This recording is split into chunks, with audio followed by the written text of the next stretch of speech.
Hello, I'm Dylan. And I'm Keon. And this is Zenith, that podcast where we put a grenade in our arm, because this week we watched Gambit. Written by Rob Holmes. Directed by George Spenton Foster. And aired on March 20th, 1979. Yeah, so this is the story that we were told to look forward to, at least for the Callie and Jenna bar fight that happens later on. Which was disappointing for reasons I'll get to. Miss Al Bingham in her email last week. So and people have expressed like that Gambit is a pretty good story. And yeah, that's what I would describe it as, like pretty good, but not on the level of really any other Blake 7 episode.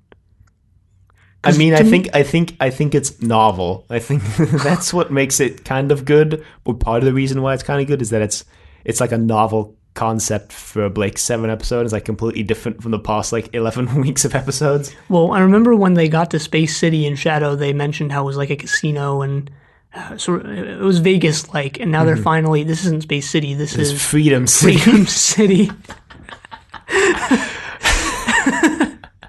And they're finally getting to go to a casino, and that's what I liked from this episode. I liked the Villa and Avon stuff a lot more than anything else. It was a very underwhelming casino, though, if I'm going to be honest. It looked like they had just set up a roulette wheel in the back room. Well, they had the roulette wheel, they had the speed chess area, and they had the stage, and they had some seats off to the the side. Where are the slots? Where's the blackjack? These are classic casino staples. Yeah, what kind of what's Freedom City doing here? I find it hard to believe that like slots went out of style in the Blake 7 universe. Slots are like the easiest thing you can put in a casino. Easiest thing you can put money into. Yeah, you put a coin in and you pull a lever and lose. Actually, yeah, that's all slots are. You just put a coin in and pull a lever and walk away empty-handed. Wow, kind of like a microcosm of life. You put money in and then you walk away and you lose. Jeez. But yeah, for me, this was the most middle-of-the-road Blake 7 episode. I didn't dislike it. The only episodes I can say I disliked are Orac and Redemption still.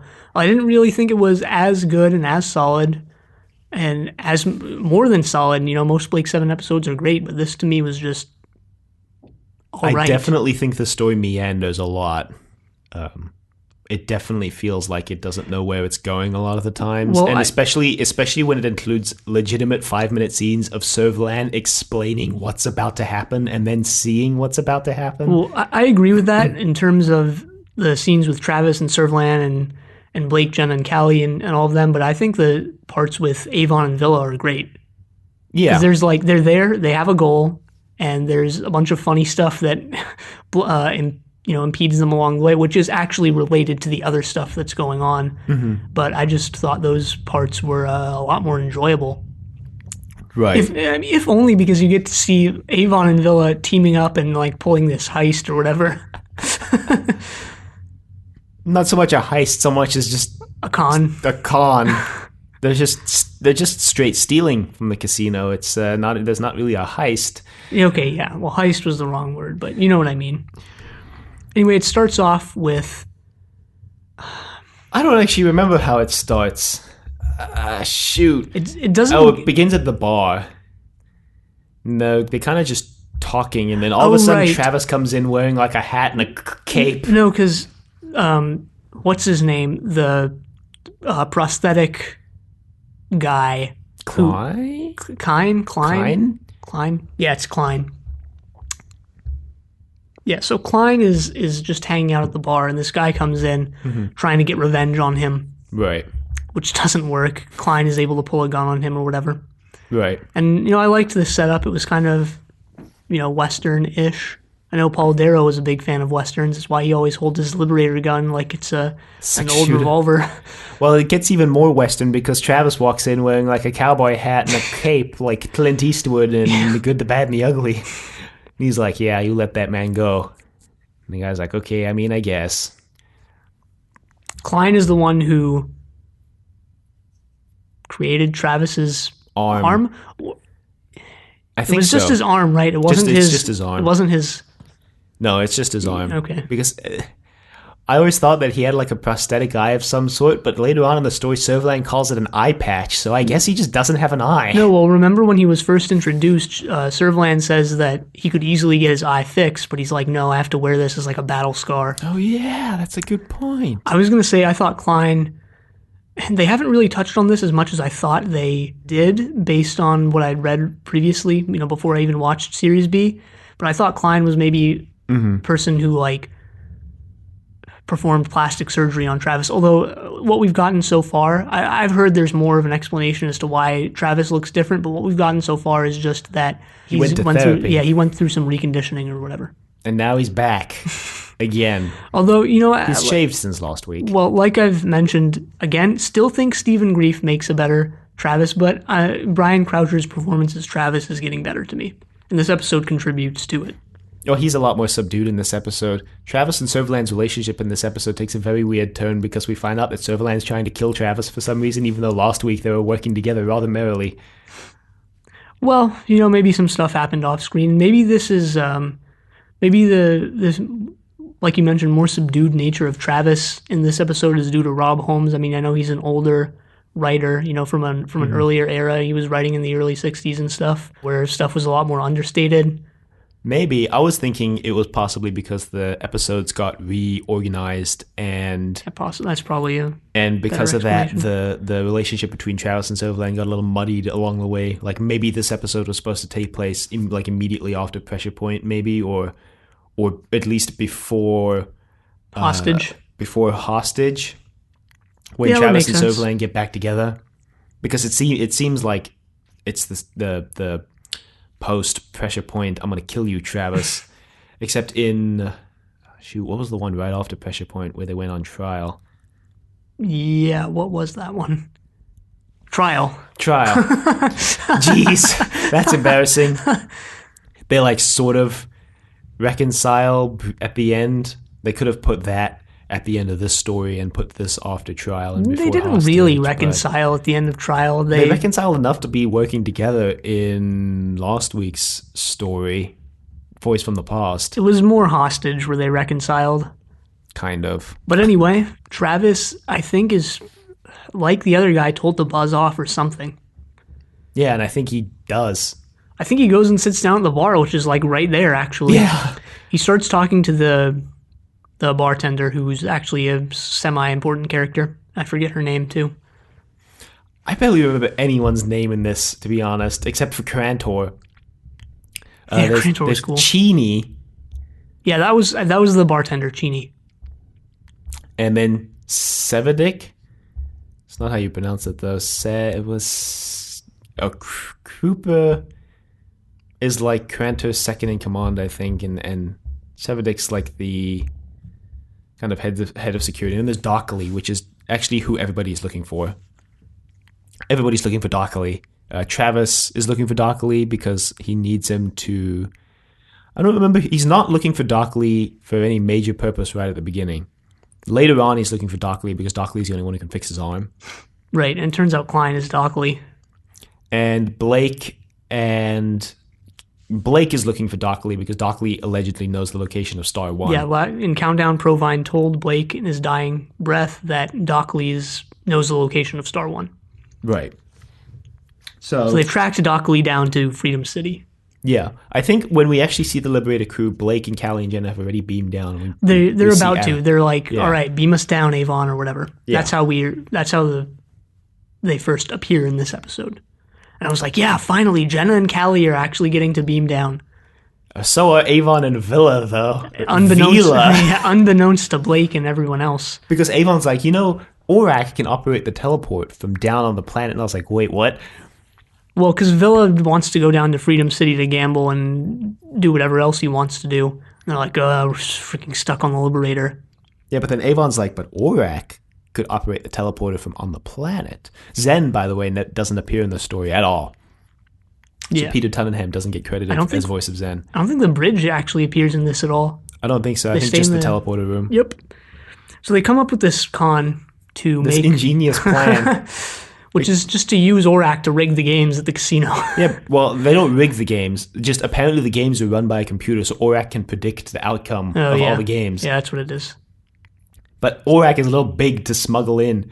But apparently Aurak has this amazing, unbeknownst to everyone else, ability to shrink himself down to like any size. But there's a time limit, so... Yeah, which depends on the size that he shrinks himself to. Yeah, so Avon turns Aurak on and convinces him sneakily to shrink himself down. He's like, I don't believe you can do it, Aurak. Aurak's like, it's just kind of like watch me. how Aladdin gets out of the Cave of Wonders for free in Aladdin. Because Aladdin's like, you're a genie, huh? Well, I bet you can't get me out of here. I don't believe it. So he gets him out, and the genie's like, well, you used up one of your wishes. And Aladdin's like, nope, didn't actually wish for that. You just did it. It's kind of what happens here. Villa's like, I don't believe it. And Avon's like, yeah, I don't believe it either. And Aurak's like, yeah, well, watch me. And he transforms into a little tiny box. A little tiny, small, clear box with blinking lights, which apparently he can sustain that form for 2 hours and 8 minutes, I think he says. It's just a miniature version of him, basically. Yeah, basically. It's just a more simple version. I mean, it's supposed to be just a smaller version of him, but it's the reason why it's a more simple version is because like it's a smaller prop, so you can't fit all the same type of stuff in it. You could try. But it looks fine as it is. So they go down to the casino. The casino is run by this guy named Crantor. All Freedom City basically is. I think we first meet Crantor when he's talking with Servalan. Servalan is for the first time in basically every episode of the show wearing not white. She's wearing red.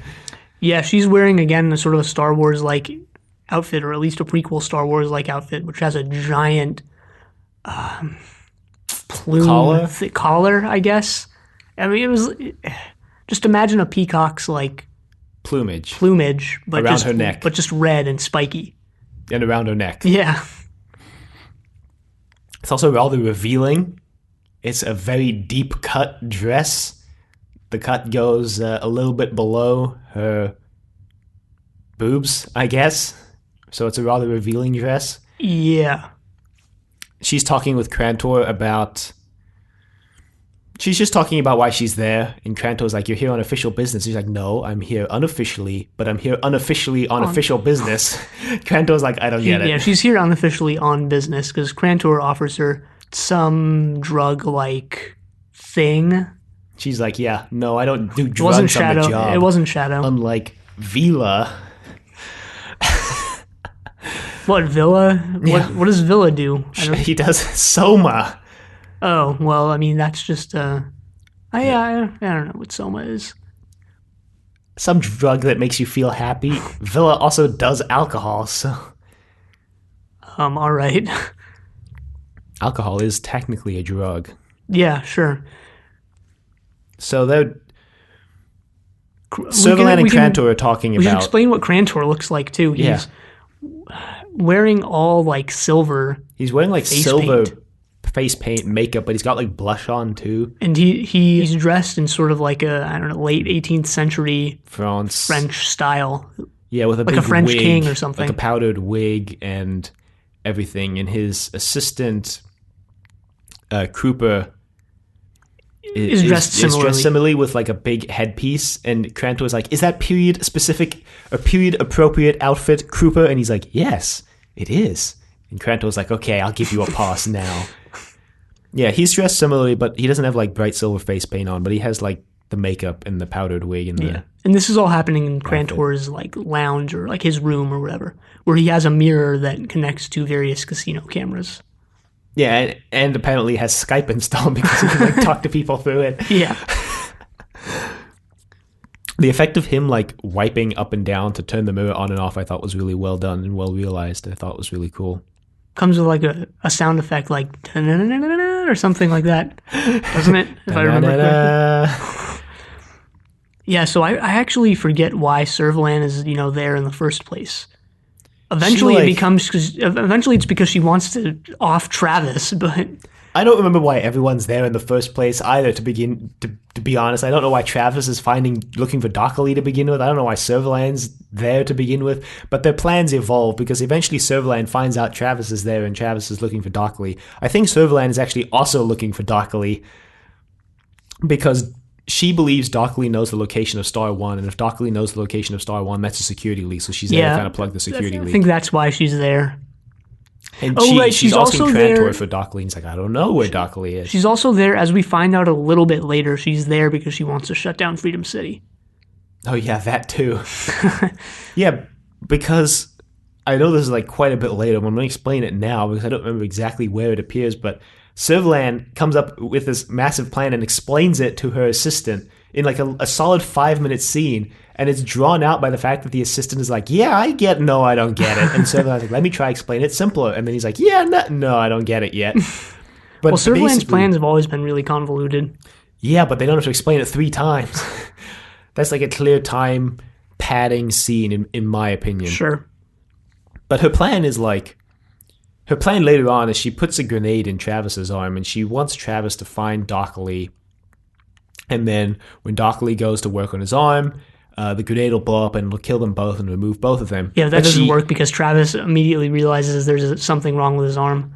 But she came up with a backup plan, which is that if that doesn't work with Travis and Dockley meeting up, she's going to reveal to Crantor who Dockley is, and then if Crantor knows who Dockley is, he won't necessarily kill Crantor, but it'll give the Federation reason to shut down Federation Freedom City because Crantor is harboring Dockley, and then they can like throw Crantor and Dockley in jail, basically. Right, which is, Servalan wants to shut down Freedom City because it's like this independent area, space station, I guess, that's on the fringes of the Federation. I was imagining it as like a planet, but I just thought it was like Space City.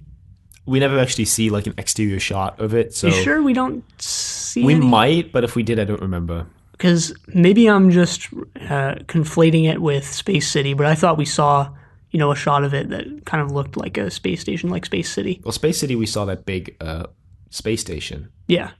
So I might just be thinking of that, but I just thought it was. Yeah, but Freedom City is better than Space City, according to Villa.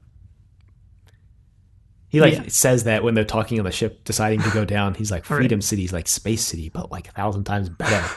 Well, now they do go down there. They go down to the casino, which, like we mentioned, has this stage. We get a couple minutes of speed chess, which establishes what this is. Yeah, we get an establishing shot of speed chess by this guy who's dressed like a pirate. He plays speed chess with this. I guess they have Deep Roy. Deep Roy. Apparently, who has low key one of the greatest careers in all of acting. Like the amount of stuff he's been in like a minor or like off to the side role. Yeah, he played all the Oompa Loompas and Willy Wonka and the Chocolate. Crazy. The new one. He played the snail rider in the Neverending Story, and he's been in Star Wars and a he's bunch got a of other long stuff. Career. Yep. I think he's still alive and acting. I think. Yeah, I think so. Yeah, I believe so. And this speed chess is like, this is real sketchy because you can challenge the resident speed chess champion, and then if you lose, you die. Your life, yeah. You so die. They're if you like win, you get all the money, but if you lose, you die. Right, they're in like electric chairs or something, and if you lose, you like we mentioned, die. And you only have 5 seconds to make your moves, which is how I play chess anyway. Don't think I've won a game in my life. There's actual speed chess. Yeah. Where you have to make your moves that quick. And if you've ever watched like speed chess world championships, it's crazy because these guys have like 50 opening moves memorized, and they're just moving pieces, bouncing back and forth between the clock, moving pieces without even taking a second to think, because the opening game of a chess match is like one of the most predictable things in the chess match. The first 5 to 10 moves, you can pretty much memorize opening moves, and it's just crazy going back and forth, and they're not even thinking, they're just moving back and forth between the pieces in the clock. It's actually kind of exciting to watch.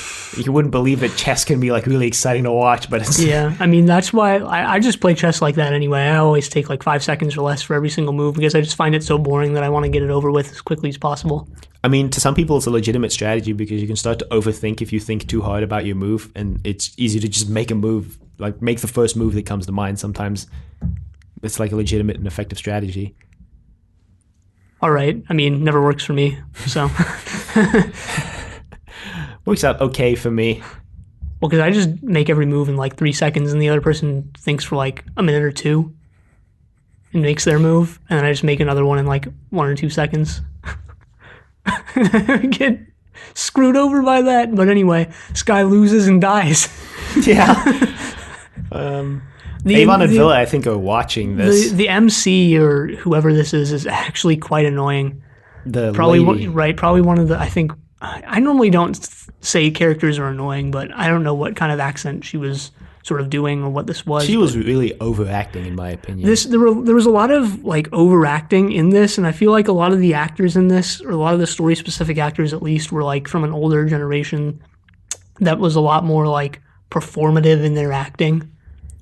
I interpreted it as they were overacting, and I was actually okay with the overacting because they're in this. Because they're actors themselves, like in the story. Yeah, because in the story they're these way over the top characters in this casino. Well, Crantor was fine because Crantor was cool, but and they're like all playing up these crazy characters in this casino. It's like designed to be this mimicry of like a seedy Earth casino, but like smashed with like 7 different other things.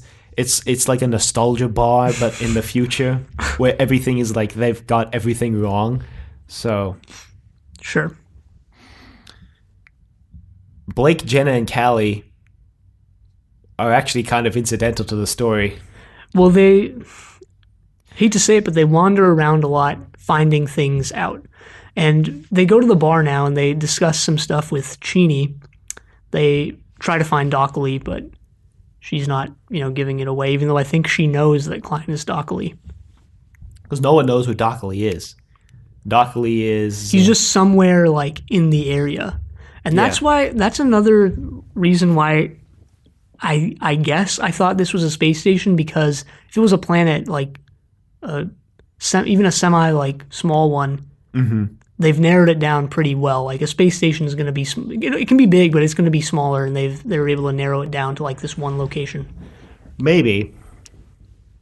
I mean, I'm just imagining that it's like they're in one casino within Freedom City. The Freedom City is like a lot bigger of a complex than just this, and they've narrowed it down to just this kind of building. But maybe not. Maybe Crantor runs all of Freedom City, and it's... Yeah, I think Crantor does run all of Freedom City, if I remember correctly.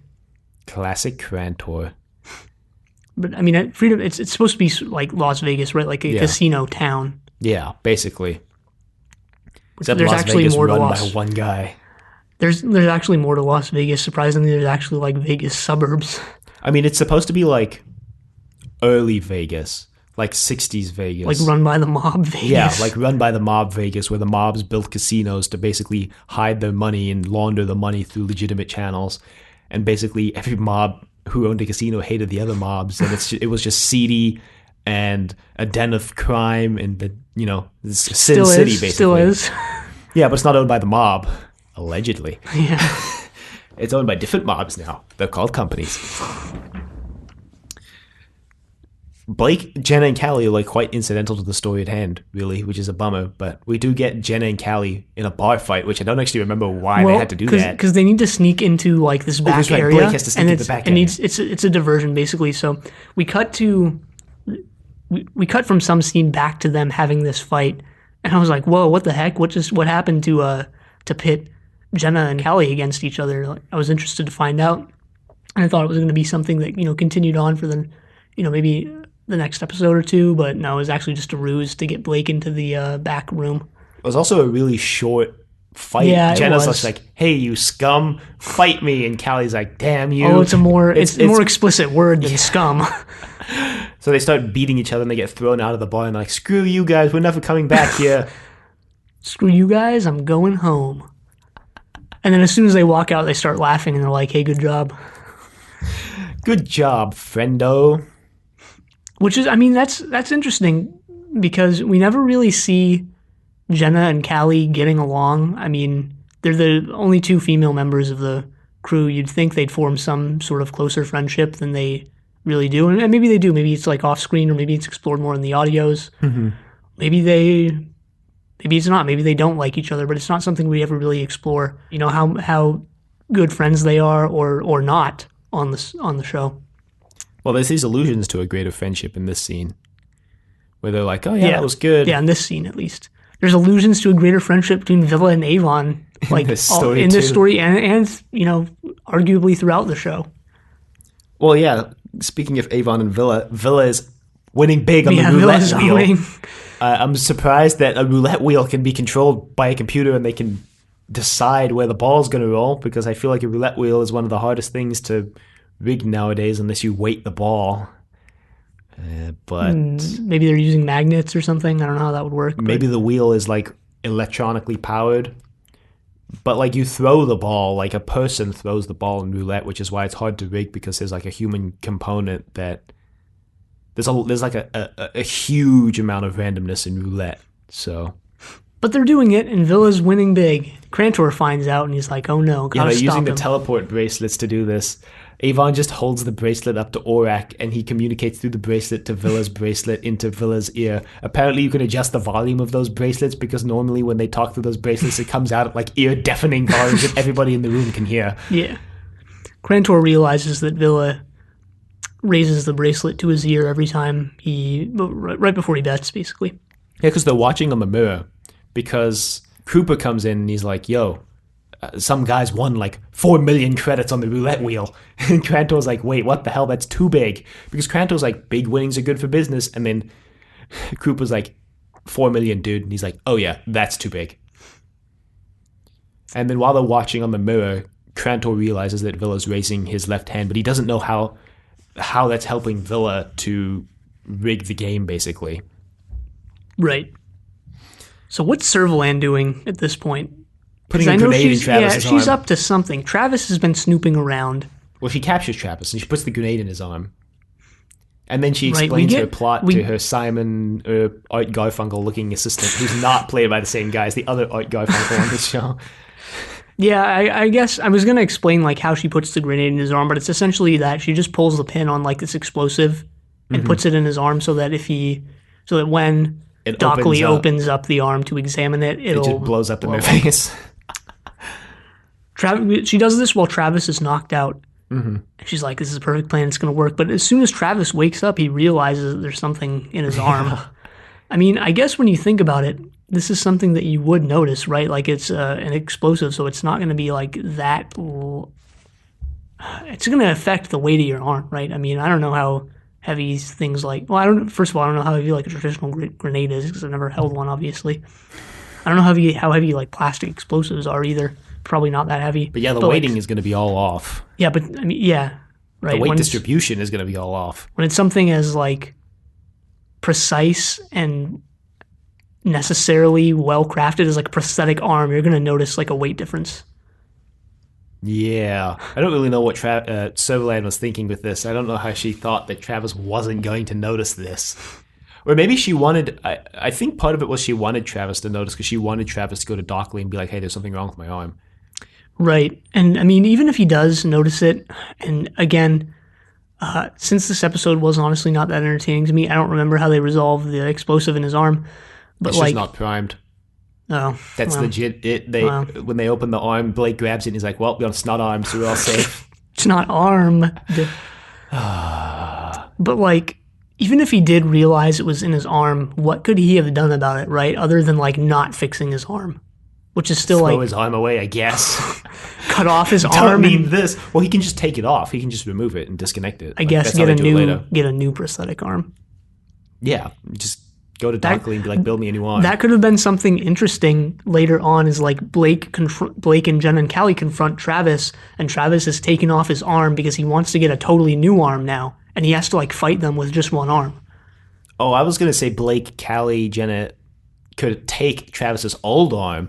And then, like, I don't know what they would do with it. They could, like, analyze it or hack into it. And then when Travis gets a new arm, they can, like, hack into it using the knowledge they gained from the old arm. Or but it's just an arm, so what? Turn it on himself. That do? Why are you hitting yourself? Except he has a gun in his arm. So why are you shooting yourself, Travis? What, you mean a gun in his hand? Or his hand, yeah. Oh, okay, I didn't know if you were referring to like a gun in his hand or like the explosive in his arm. So... But they don't go through with that. Yeah, no, they don't. Any of that, really. Not that any of that would actually be good. I mean, more saying it is just a joke. But Crantor sends all of his guards to go look for Dockley. So then he goes down to the floor and tells Cooper, hey, arrest Villa. We got to make sure that he doesn't walk out here with 5 million in credits. And Cooper's like, dude, we got no guards to arrest him. You sent literally all of them to go find All right, Dockley. wait. We've got no one. Quick question. Why does Servalan put the explosive in Travis's arm in Crantor's room? Why does that take place there? I don't remember why. It's not Crantor's room. It's another room. Crantor's room has a big circular bed, and the room that they're in has this purple floating rectangular bed. Well, it looked pretty similar. It looks similar, but it's not the same room. Yeah, I guess that's where Servalan was staying.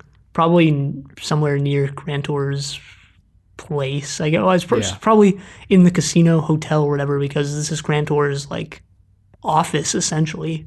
Yeah, and also Servalan, they like try to they do explain away why Servalan is explaining her plan to her assistant, because she knows that Crantor has a listening device in the room, and she wants Crantor. Right, Crantor actually installs the bug on Travis. Yeah, and she wants Crantor to know that Travis is going after Dockley, so that he sends his guards after Travis and Dockley, so that if the grenade doesn't work, I guess I can kill them or whatever. So I think Blake, Jenna, and Callie actually also follow Travis. Well, they find out that Travis is there because they see him like lurking in the shadows or something. They're like, damn, he must be looking for Dockley too. Travis basically confronts Chino, the bartender, and is like, you gotta tell me where Dockley is. How many times have I saved his life? Twice. You owe me at least that much. You should tell me where he is. And Chino's like, yeah, Dockley's fine. He's like hiding out in the sewers. Not the sewers, but like the maintenance area. It was the cargo ship bay or something. Yeah, because he's leaving. Yeah, he's trying to get out of Freedom City. He's booking a passage on a smuggler's ship. I don't know. Basically. Or he's just going to stow away. So they all wind up there at some point. Meanwhile, Villa has apparently been drugged and agreed to play speed chess. Well, he's greeted by Crantor. Crantor goes down and personally congratulates him for all his winnings, takes him off into a room, and, drugs him somehow. Because Villa comes back in like a dazed state and agrees to play speed chess with all his winnings on the line. Yeah. And his life on the line. And Villa's like, I don't want to. And then Crantor's like, you're going to have to forfeit all your money if you don't. And then Avon's like, just play. Oracle will give you the moves. And Villa's like, yeah, but this guy's not a computer. And Avon's just like, just play. There's this funny scene when Villa comes back with Crantor, and Crantor's like, Villa has decided to play speed chess. And then Avon just spits out his food. Yeah. Really like that GIF. I've used that as a GIF multiple times. So they play speed chess, and they actually they go to a draw. Crantor had said beforehand, if they play to a draw, then he'll double Villa's winnings if Villa draws or wins, but otherwise Villa dies. He's basically playing double or nothing, really. Yeah. With his life. Yeah, Deep Roy dies now. Does he? I think so. As far as I can remember, Crantor never actually says that his chair has like an electric Maybe component I'm just making that up. Because when he was explaining it earlier, he just said that if the other guy wins, he makes off with his winnings. But if the house speed chess player wins, his only prize is the satisfaction of pulling the lever to kill the other dude. All right. Yeah, maybe. I guess I was just making that up somehow. Meanwhile, but yeah, I like the scene. It's sort of done via, like, you're looking at this electronic display of a chessboard. Yeah. And then you kind of see their hands. There's a shot of just their hands pushing buttons. Yeah. Apparently right next to each other. They're just beep, beep, beep, beep. And it's kind of tense because you don't know what's going to happen. And then I liked it. It reminded me of the ship battle in Seek, Locate, Destroy, in that it's not actually something that's that exciting, but like the way it's shot and the music during it and the way it's just done makes it somewhat, not somewhat enjoyable, it makes it enjoyable, makes it exciting, makes it interesting. Yeah. So I liked it, at least. I liked it. I thought it was one of the better scenes of this story. Yeah, like I mentioned, I thought all the scenes with Villa and Avon were some of the better ones, and Crantor, I guess. In the cargo hold, Travis is talking with Dockley. Blake shows up with a gun trained on him. They talk for a bit, and then Dockley's just like, yeah, I don't actually know the location of Star One. It's a big rumor that everybody thinks that I took a brain print, because Dockley reveals that what he was doing was he was erasing the minds of people who worked on Star One. And apparently the reason why everybody thinks he knows where Star One is because he was doing that. Yeah, because people think he took like a copy of someone's brain print and found out where Star One is from it. And he said, no, well, I actually didn't do that. I just erased people's minds, except for the final guy. I did take a brain print of him, but I never read it to find out where Star One is. Right. Like, and this makes sense to me, I guess. You wouldn't want to find out, you wouldn't want to have this information that could either be tortured out of you or used against you to be put to death or something. Yeah. Like, the Federation could easily have come back and be like, well, you know where Star One is now, so we have to kill you. And the thing is, they did do that. They did come back and like, we're going to have to kill you now because Servalan's there to kill him. Right. Well, she's not there on official Federation business, but, basically that's what's happening. And then Blake's like, damn, well, where is this brain print you took? Because he apparently took this brain print of this other psychosurgeon. And they both escaped together from the Federation. And apparently this brain print is on some planet being worn around like a tribal leader's neck as like a necklace. Yeah, I didn't remember that, actually. But I mean, all right, what do you think of what's going on here? Because it seems like they're getting closer to Star One, like in a step-by-step process, right? Each episode leads them to where they're going to get the next clue, basically. They're definitely going to end up at Star One in the end. Yeah. We've only got 2 episodes left this season. Yeah, but I mean, like... Next week they find the brain print, and then the week after they go to Star One. That's probably what's going to happen. I know, but like, what do you think of like finding out about Star One and then finding out about Dockley and now finding out about this, and the next episode they're probably going to find out where it is, and I think it works. The season is like 2 distinct kind of searches, right? The first one is the search for Federation control, and the second half is the search still for Federation control, but now specifically for Star One because they know it's at Star One. I think it works because the 2 searches are very different. In the beginning, they know where they're going. They know they're going to Earth. They just need to get there, and they need to get through the Federation to get there. In the need second to get prepared for it, too. They're told about this mysterious location called Star One. They think they're already prepared. They just have to figure out where to go, not only to try to stop the Federation, but I guess in a way to avenge Gan. But Star One is set up as this super mysterious location that basically nobody knows where it is. So I think they have to do something where they do like a very stepwise finding out where it is. And I think it helps like build up the mystique of what Star One is, because we don't even know if it's like a space station or a planet or maybe even something different. Right. Well, I think it works in concept what they're doing, right? Because of what you just said, basically. Mm-hmm. But the way they do it, especially in this episode where it's like they just get there and they have to find the key piece of information and they wander around until they do that. Mm-hmm. And then it's like, oh, I don't have it. Someone else has it. There's no real like, I would like this like in concept of finding out like a little bit of information every time if there's some like bigger twist to it. Well, like I said, we don't know what Star One is. Now, if they do the same twists as they did with Control on Earth, that it's not actually there, then I'll be upset. But they could still do something really big with it. Like, they could do some big twist about why no one knows where Star One is because of what it is. Maybe it's not, like, Federation control. Maybe it's a weapon of some sort, Well, sure, but I'm talking about a bigger twist or just something more going on in the episode, because in terms of Blake, Jenna, and Callie in this, they wander around looking for the clue, and then they get the clue, and that's it. I mean, it would be very easy and interesting if they did something where, like, the reason why they're getting all these pieces is because maybe Servalan has been trying to lead them towards Star One for some greater purpose, or Travis has been trying to lead them towards Star One, and maybe they're using these clues to try to get them to locations where they can kill them, but in the process, if they can't, they have like some big backup plan at Star One. Yeah, I mean, again, we'll have to see what happens. Right. I mean, I think it's something we'll have to judge when it's like an overarching plotline we'll have to judge when it's complete. Yeah, like how they totally dropped the ball in Key to Time in season 16 of Doctor Who. So, which was like right before this, actually. They'd actually just screwed it all up in Armageddon Factor. Yeah, because this is airing after Armageddon Factor. A month or two, a couple weeks or something like that. A couple weeks. And then the story ends, everybody beams back up to the spaceship, basically, to the Liberator.